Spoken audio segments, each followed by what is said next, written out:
Today we're here with a crowd favorite. We're back with Adaris, and we're gonna be working on building kind of a set. Today's photo shoot is gonna be focused around kind of a fashion editorial clothing look, but as you can see, all I have is a background and it's not really looking like anything I'd want to put in my portfolio. So let's build this up one piece at a time and one light at a time.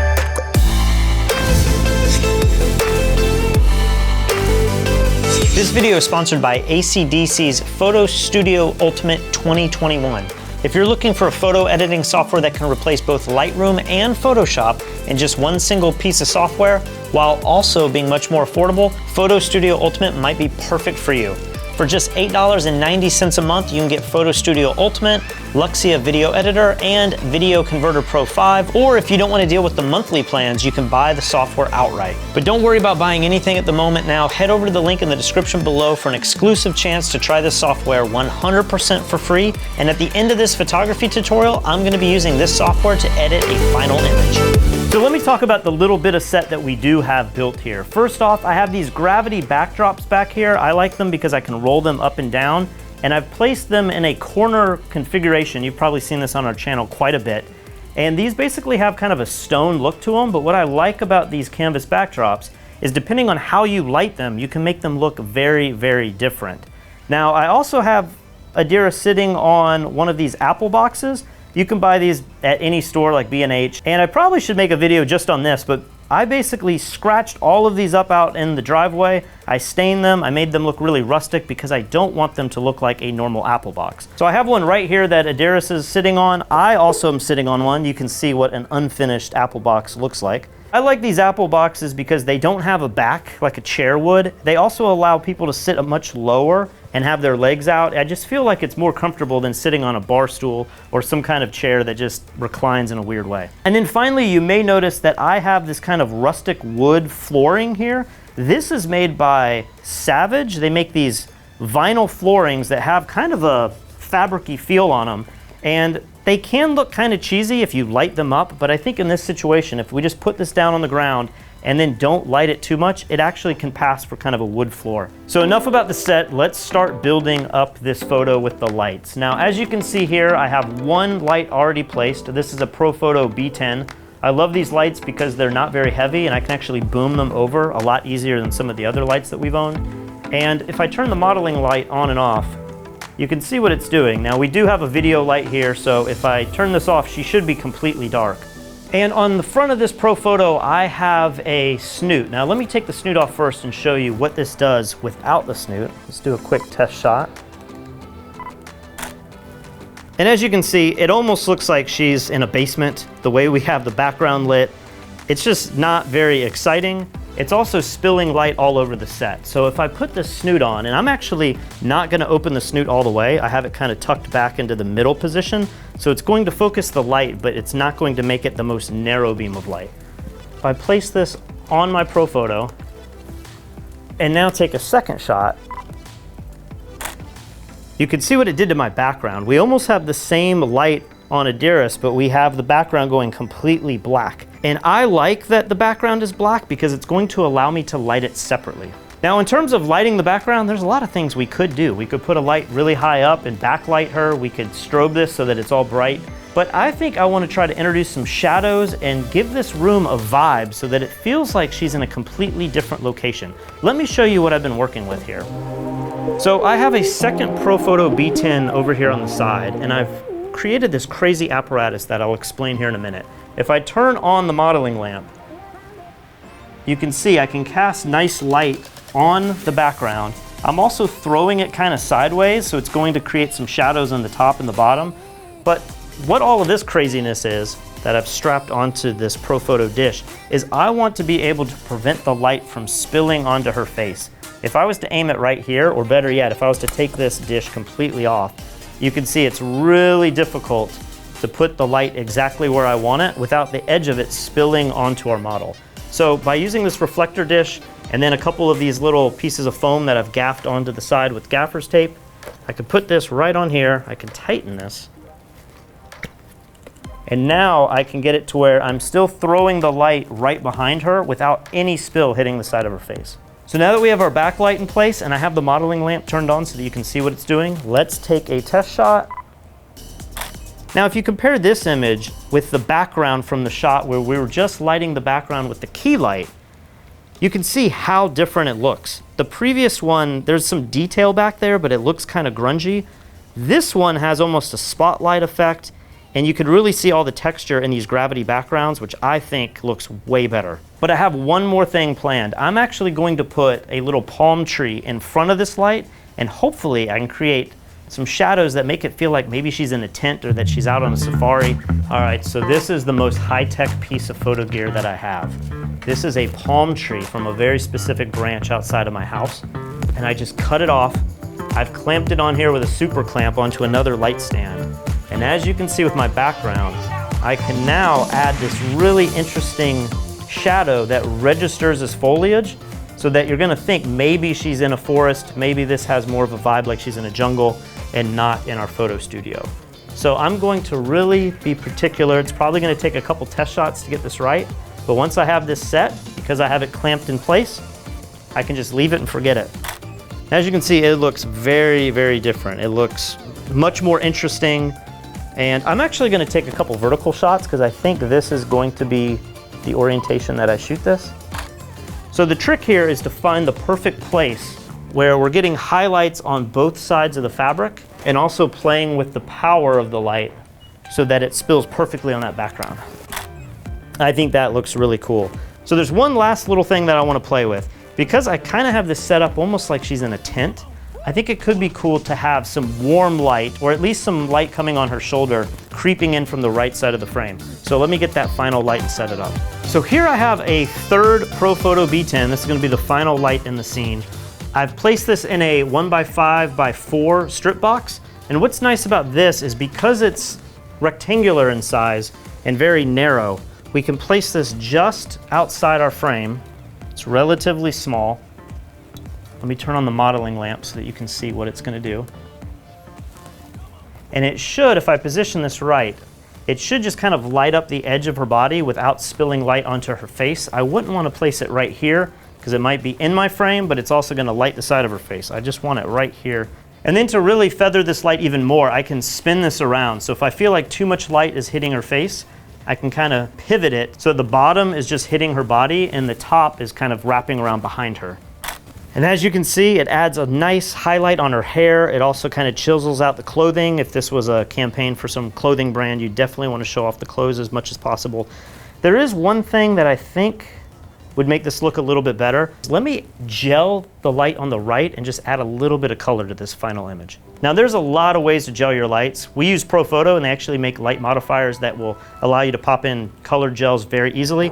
With big softboxes though, especially ones that are heavy, they don't always fit on the modifiers really well. So instead what I have is just a square piece of warming gel. You can get these on Amazon. And then I just have a little clip and I can just clip this right in front here. And without having to cut anything or tape it, I can just clamp this gel right to the front and my entire softbox is now gonna be warm. All right, final test shot here. I think we're good on the lighting. And as you can see, it definitely makes her hair a little bit warmer and it just makes it feel a little bit more inviting than the cooler natural colors of a strobe without any gel. So now that we have the lighting done, I know this seems pretty complex, but it's relatively simple once you get everything in place. The final thing that I want to do is I think that this image could use a little bit more styling. And luckily I have a few more apple boxes with this rustic feel. And I think just by placing some of them in the background, it's going to really pull this image together and make it feel more like an actual set than it is just a girl sitting on a box with some crazy lighting in the background. So let me put the boxes in place and see if we can make this look a little bit more like a professional set. I know that this corner here shows up in my frame, and I have this apple box that I actually created. I used a piece of gaffer's tape and I stained them at different times, so I got this cool little pinstripe, and I think this just adds an element that makes it look like this was really expensive when really I just created this myself. I'm gonna place this maybe right here so that just the top of it shows up. And then for this one, what if we place this kind of right in front of you? Something like that. And then I also have this like book that's got this hidden chamber in it. It's kind of cool and rustic looking. I think maybe if we just place this on the edge here, like it's just kind of sitting in the background, that would really tie this all together. Basically, the more things that you can add, I mean, if I had some tarps and I had some just interesting camping gear or something that would make sense, I could place it back here and it's gonna pull the whole image together. What you don't wanna do, that I've done many times in the past, is I've added too many things and then all of a sudden it just looks super cluttered. So the idea is to give it a lot of character without cluttering your entire set. You've been sitting there so patient. Are you ready to take some photos? Let's see what this final image looks like now that we've added a little bit of styling to it. And I think that looks much better. Now, the final thing any good photographer needs to do is you need to work with your model, figure out the poses that work, stop and really look at your images and figure out if something's working or if something's not working. And then once you find that perfect position, I would suggest shooting a lot so that you wind up getting that perfect image. So Darius, why don't you switch legs? We'll keep the front one, yep. And then why don't you bring this hat, kind of bring it, yeah, up there, that looks pretty good. I'm basically just trying to show the jeans, maybe some of the leg, while hiding this area where the knees meet. I think I'm going to crop a little tighter, so maybe the hat will be the bottom of the frame. And once we get this in position here, I also want to make sure that the highlights from my palm tree look good. Those look pretty good. And now let's just get her in a flow where she can move, and I'm just going to take a picture like once every 2 seconds, and that allows her to really know exactly when to settle into the shot. And the other thing that we can do, we'll also have her drop the edge of the sweater a little bit. Maybe we'll change the direction of the hair. Why don't you put the hair on that side? Perfect. I think as photographers, we often lose track of the overall vision and spend so much time and energy getting our lighting perfect. But as you can see, paying attention to your model, your styling, your set design can really make your images much better. And the lighting is an important part, but it's almost the secondary element if you don't have everything in place. All right, so we're back in the post-production studio, and I'm gonna go ahead and open up some of my favorite images in AC/DC's Photo Studio Ultimate. Let's go over here. And just like most editing software, you can just click on the folder that you want. It's gonna automatically load all of my raw files. And the first thing I wanna do is I just wanna go through and rate some of these images. I can use the standard 1 through 5 rating system, so I can give this one a 3 and then hit right to go to the next image. Maybe I'll give this one a 3 as well. 3, 3, 3. I really like this one, so maybe I'll give it a 5. Another 3, maybe I'll give this one a 5. I think this first image, I'll give that a 5 as well. And then if we go up to filter, we can just filter everything by the rating. So if I want to see my 5 stars, we have those there. If I want to see just 3 and above, it shows 3s and 5s here. Now we can go over here to view, and this will allow me to view my images larger. As you'll notice with this image, this was before I added the book to the final image, whereas if I go to some of these later ones, I feel like they just feel a little bit more interesting having a few more props in the background. So now from this photo shoot, I have a couple images that really stand out. This one, the background light, was hitting our gravity background a little bit more predominantly, so it's much brighter, whereas these other 4 here, we have much more dense shadows. For this image, I actually had a piece of leaf that I was hanging close to the lens, which gave me this really dark shadow. I don't know if that's my favorite thing. I think I like this image the best. So let's go over to develop. And this is gonna look a lot like most raw editing software that you've used before. The big difference is everything's kind of on the left. So normally you might be used to things on the right. If we come up here to general, we have our exposure settings, contrast, saturation, all of the typical sliders that we're used to. So what I might do first is increase my fill light just a little bit. One thing I've noticed with portraits, if I take my highlights and try to recover them like you might do with a typical landscape shot, you can see that it's bringing a lot of detail back in her skin.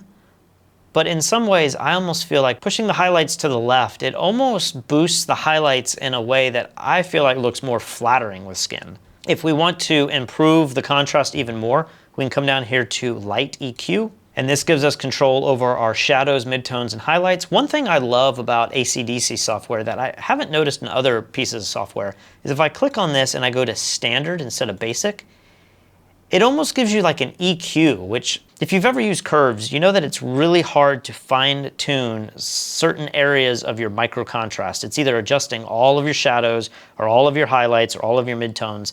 I think this EQ setting almost works a little bit better because it's affecting just a smaller band of highlights. Here's those highlights I was talking about on the skin. I almost feel like bumping these up just a little bit. You see how it's giving some highlights in the skin that I feel like look a little bit more natural? Something like that looks pretty good. And you can see the way this EQ works, I'm almost not even able to adjust anything on this top slider. This would be really reserved for super bright highlights that are almost pure white, which I do not have in any of this image. We can then come down here to the darkening. We can kind of do the same thing. I'm not going to really touch the darkest darks or the mid-level. But this slider, you can see just how narrow of a band this is able to adjust. You can really see it in her jeans there. So I think I might pull this down just slightly, something like that.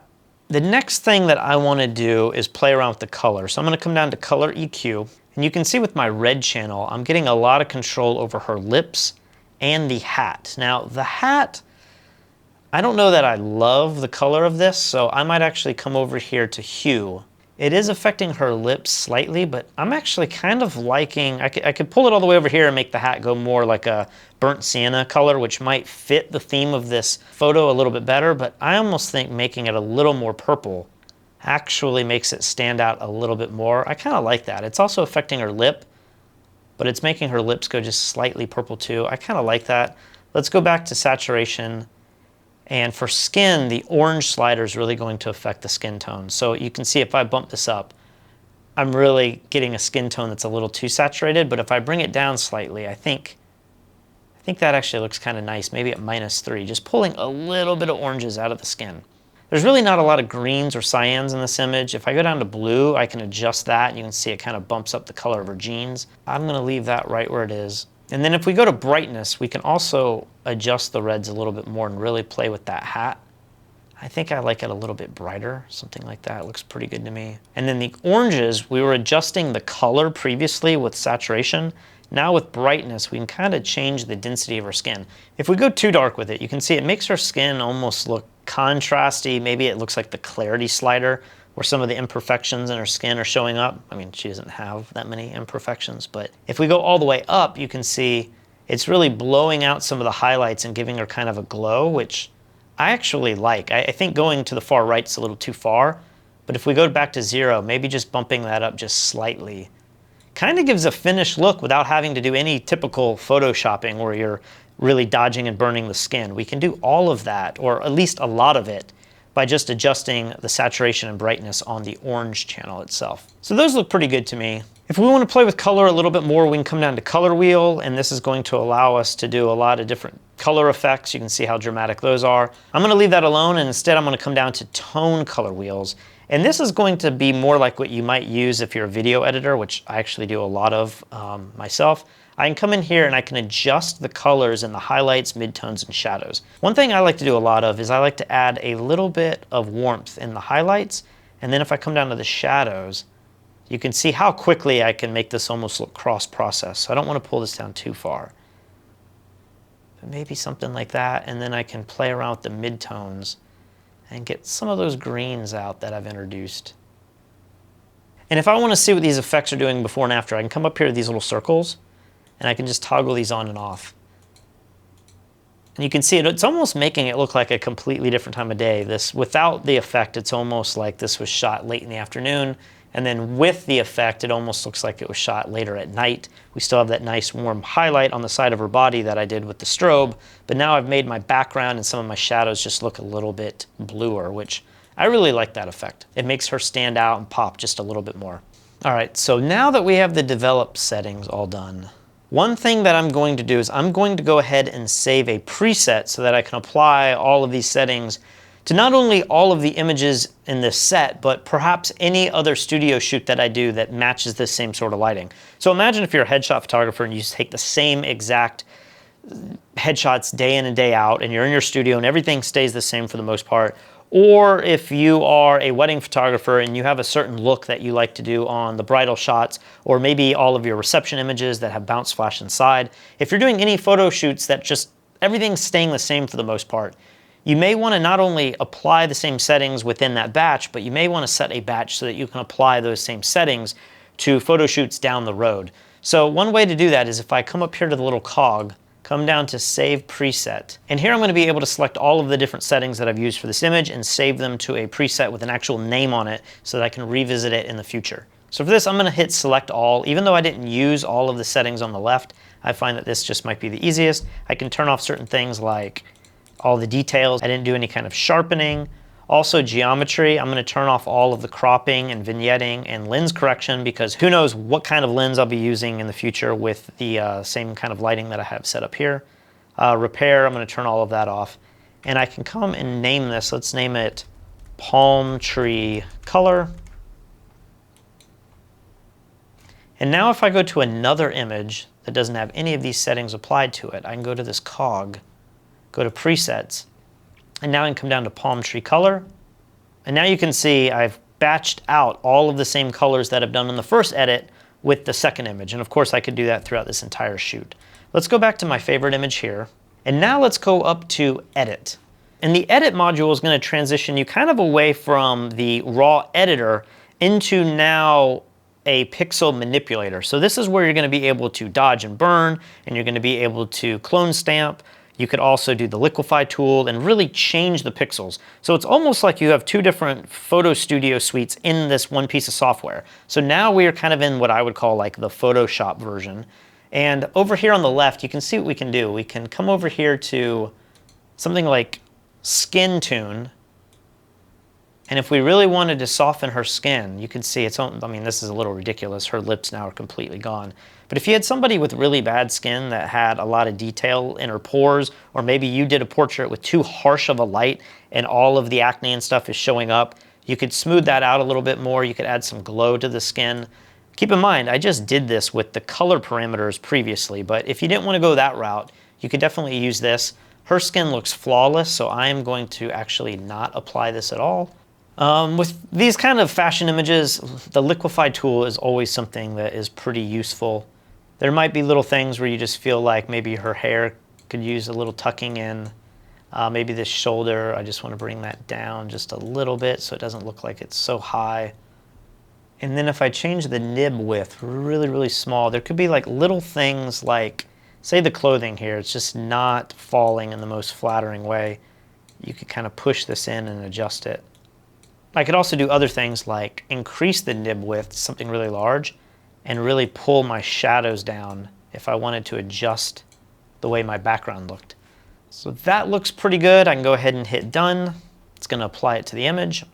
An image like this, I may want to put a little bit of a vignette on it just to kind of accentuate the shadows that we have here. And I can move this spotlight effect left or right. I can also move it up and down. I'm going to stretch it to be just a little bit bigger. If I move the transition zone all the way down, you can see it makes a really hard edge. We definitely don't want that. I want to feather this out and soften it, so I'll move that up. Let's stretch this a little bit more. Let's go ahead and show previous. You can see what it's doing. It's not a huge vignette, but it's just kind of tucking everything in on the corners. I really like that. Let's go ahead and hit done. And then the final thing I might do is I might crop this a little bit tighter. I love how you can see the floor, and we use that backdrop from Savage, which allows this to feel a little bit more rustic. But I think I almost might cut off a lot of the bottom of this image and just make it a little bit tighter. So if we go to the crop tool, I can darken the outside crop so that I'm not distracted by any of the other pixels. And right now I have it in kind of the free flow mode, so I can make a crop that's any size that I want.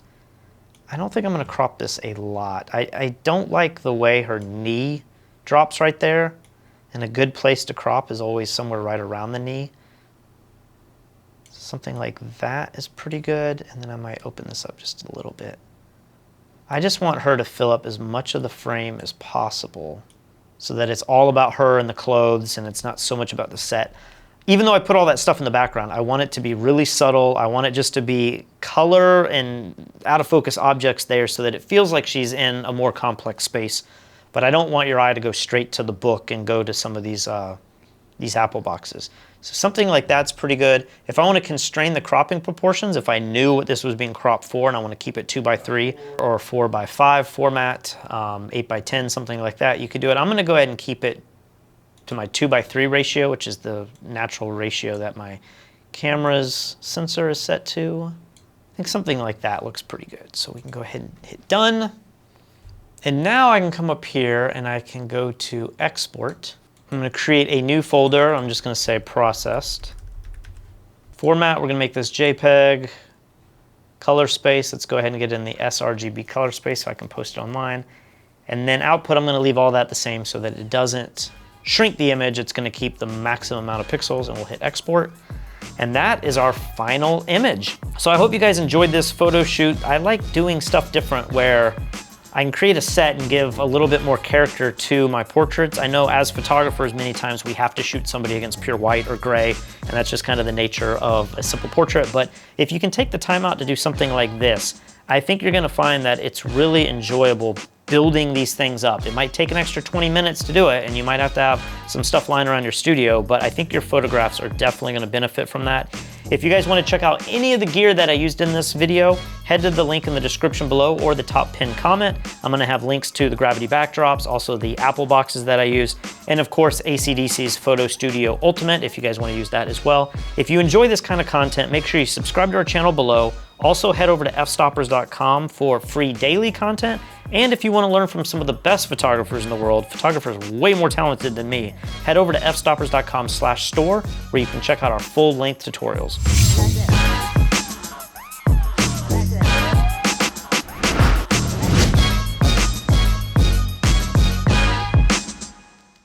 I like this.